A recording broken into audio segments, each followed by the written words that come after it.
بسم الله الرحمن الرحيم. الحمد لله رب العالمين والعاقبة للمتقين والصلاة والسلام على أشرف الأنبياء والمرسلين ومن تبعهم بإحسان وإيمان إلى يوم الدين وبعد. سورة البقرة آية نمبر 266. أعوذ بالله من الشيطان الرجيم. أيود أحدكم أن تكون له جنة من نخيل. کیا تم میں سے کوئی پسند کرے گا یا کرتا ہے یہ کہ اس کا ایک باغ ہو، ان تکون لہ جنت، اس کا ایک باغ ہو، وہی گنا باغ، من نخیل و اعناب، کھجور اور انگور کا، تجری من تحتها الانہار، اور اس باغ کے نیچے سے نہریں بہتی ہوں، لہو فیہا من کل ثمرات، اور اس شخص کے لیے اس باغ میں، لہو ہا سے مراد وہ شخص ہے، اور فیہا یہاں پر ہا ضمیر جو ہے اس سے مراد ہے باغ، اس شخص کے اس باغ میں من کل ثمرات ہر طرح کا پھل ہے، تمام پھل موجود ہیں، وَأَصَابَهُ الْكِبَرُ، اور اس کو پہنچا ہے بڑھاپا، یعنی وہ بڑھاپے کی عمر کو ہے، وَلَهُ ذُرِّيَّةٌ ضُعَفَاء، اور اس کی کمزور اولاد ہے، مراد چھوٹے چھوٹے بچے ہیں، فَأَصَابَهَا، تو پہنچتا ہے اس کو یعنی باغ کو، اعصار، ہوا کا بگولا، تیز اور شدید ہوا، فیہ نار، اس بگولے میں، اس آگ کے بگولے میں آگ ہے، فیہ نار، اس شدید آندھی یا شدید ہوا کے اس میں آگ ہے، فاحترقت، تو اس نے جلا دیا، یعنی اس کے باغ کو جلا دیا، کذالک یبین اللہ لکم الآیات، اسی طرح بیان کرتے ہیں اللہ تعالیٰ تمہارے لیے نشانیاں، لعلکم تتفکرون، تاکہ تم غور و فکر کرو۔ یہ بھی انتہائی بلیغ مثال ہے۔ اللہ تعالیٰ نے پیچھے خرچ کرنے کے متعلق مومن اور منافق دونوں کی مثال دی، اور یہ بتایا کہ کس طرح سے منافق اپنے خرچ کی ہوئی چیز کو ضائع کر لیتا ہے، اور کس طرح سے مومن اپنے اخلاص اور ثابت قدمی کی نیت کی وجہ سے اپنے تھوڑے سے خرچ کیے ہوئے کو بھی بہت زیادہ بڑھا لیتا ہے۔ اس آیت میں یہ بتایا گیا ہے کہ یہ کس قدر ضروری ہے کہ ہم اپنے اعمال کو ضائع ہونے سے بچائیں۔ اس کا اصل موضوع اس مثال کا وہ یہ ہے کہ اعمال کو ضائع ہونے سے بچائیں، اور یہ بچانا کس قدر ضروری ہے اس کے لیے اللہ تعالیٰ نے یہ مثال دی، اور بہت بلیغ، دل کو چھو لینے والی مثال ہے۔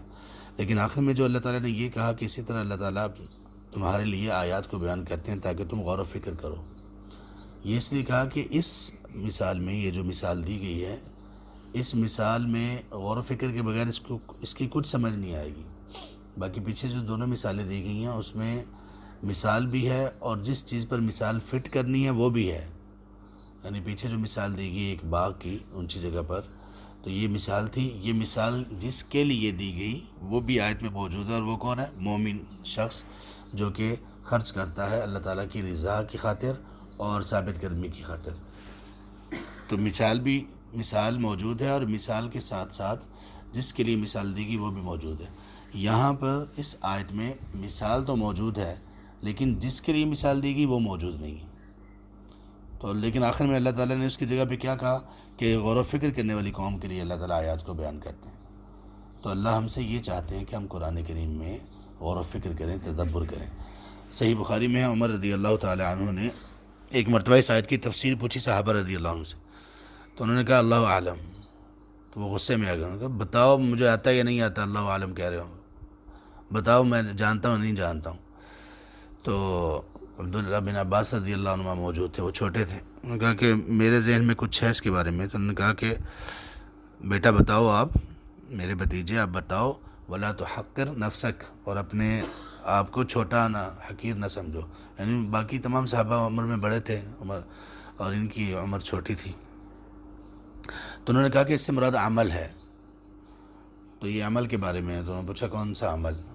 تو پھر عمر رضی اللہ عنہ نے خود بتایا، انہوں نے کہا کہ یہ آدمی کے عمل کے متعلق ہے، کہ آدمی عمل کرتا ہے اور پھر اس کے بعد یعنی اللہ کی رضا کے لیے یا اچھا عمل کرتا ہے، پھر اس کے بعد وہی آدمی مومن آدمی کچھ ایسا کر لیتا ہے جس کی وجہ سے اس کے اعمال ضائع ہو جاتے ہیں۔ یہ اس کی مثال ہے۔ اب آؤ دیکھتے ہیں کہ یہ مثال اس سے مراد کیا ہے۔ اس میں اللہ تعالیٰ نے مثال یہ دی کہ ایک آدمی ہے، اس کا ایک باغ ہے۔ باغ کس چیز کا؟ کھجور اور انگور کا۔ دونوں قیمتی چیزیں ہیں، کھجور اور انگور کا باغ ہے اور گھنا باغ ہے، اور اس کا ایک بہت بڑا فائدہ یہ ہے کہ وہ باغ، اس میں نہریں بہتی ہیں۔ کیا مطلب؟ پانی کا کوئی مسئلہ ہی نہیں ہے، بارش ہو نہ ہو کچھ بھی ہو، نہر جب ہے، پانی ہے، تو اس کا مطلب ہے کہ اس کی زمین بڑی زرخیز ہوگی، اس کی زمین بڑی زرخیز ہوگی، یعنی بہت عمدہ باغ ہے۔ اور پھر اس میں ہر طرح کا پھل ہے، ہر موسم کا پھل اس میں آتا ہے، ہر طرح کا پھل آتا ہے۔ کھجور اور انگور تو اس میں آتا ہی آتا ہے۔ اس کے علاوہ اس میں کھجور میں کئی قسم کی کھجوریں ہیں، انگور میں کئی قسم کے انگور ہیں، اور اس کے علاوہ اور بھی کئی چیزیں اس میں موجود ہوں گی۔ ظاہر ہے جب باغ کہا گیا تو اس میں نیچے اس کی گھاس پھونس اور وغیرہ اس طرح کی چیزیں بھی ہوں گی جو کہ مفید ہوتی ہیں۔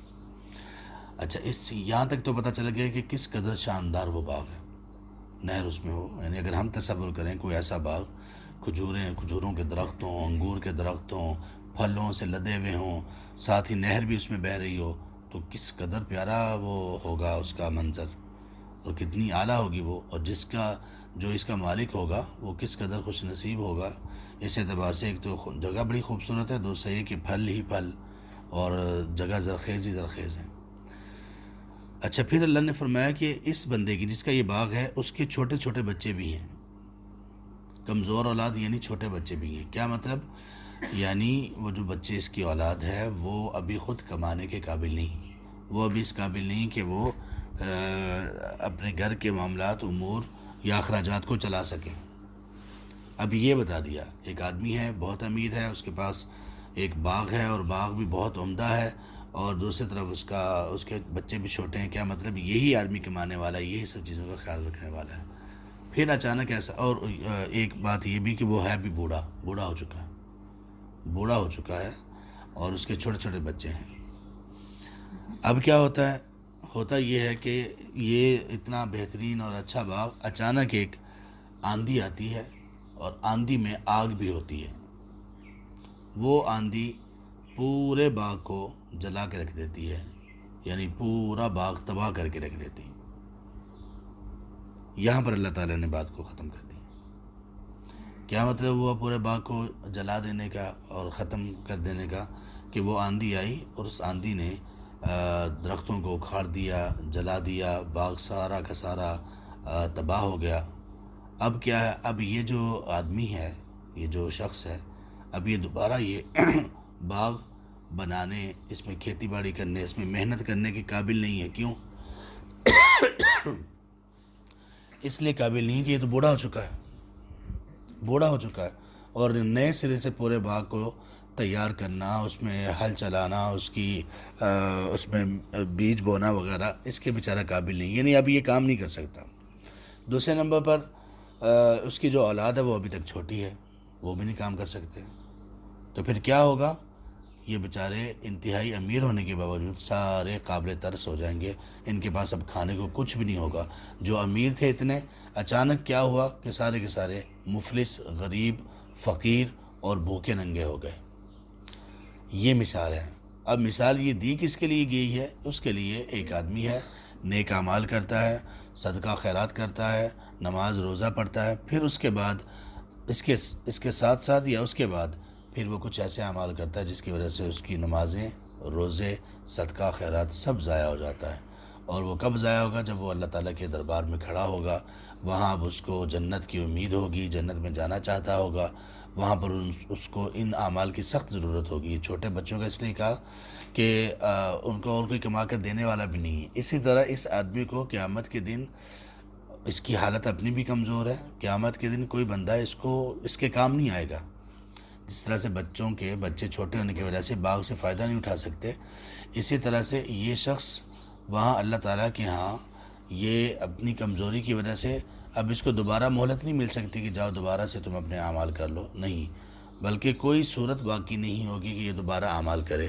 اور وہ جو عمل کر کے آیا تھا، ساتھ اس نے کچھ ایسا بھی کیا تھا کہ جس کی وجہ سے اس کے اعمال ضائع ہو گئے تھے۔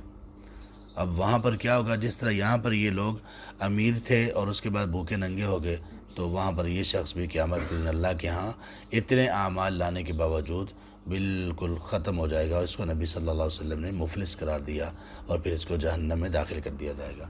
تو آیت کا مقصود یہ ہوا کہ ہمیں اس بات کی کوشش کرنی ہے کہ ہم لوگ جب اچھے اعمال کرتے ہیں تو پھر ان اعمال کی حفاظت بھی کریں، ان اعمال کا خیال بھی کریں۔ ہماری سب سے بڑی قیمتی متاع، سب سے بڑا سرمایہ وہ یہی اعمال ہیں، اللہ کے ہاں یہی چلیں گے، اگر یہ بھی نہ ہوئے تو سب ختم ہو جائے گا۔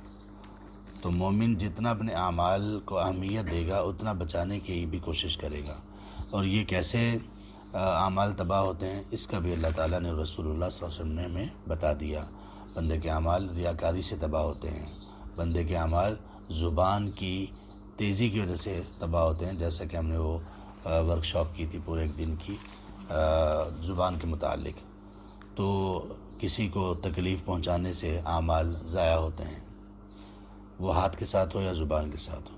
تو یہ جو اعمال کو ضائع کر دینے والی چیزیں ہیں ان سے بہت بچ جانا چاہیے مومن کو۔ اللہ ہمیں محفوظ رکھیں اور اللہ تعالیٰ ہم پر رحم کریں، اور اللہ تعالیٰ ہمیں ایسے اعمال کی توفیق دیں کہ جن اعمال کو اللہ تبارک تعالیٰ اپنی رحمت سے ہمارے لیے محفوظ رکھیں، اور ہمیں توفیق دیں کہ ہم کچھ ایسا نہ کریں جن کی وجہ سے اعمال خراب ہوتے ہیں۔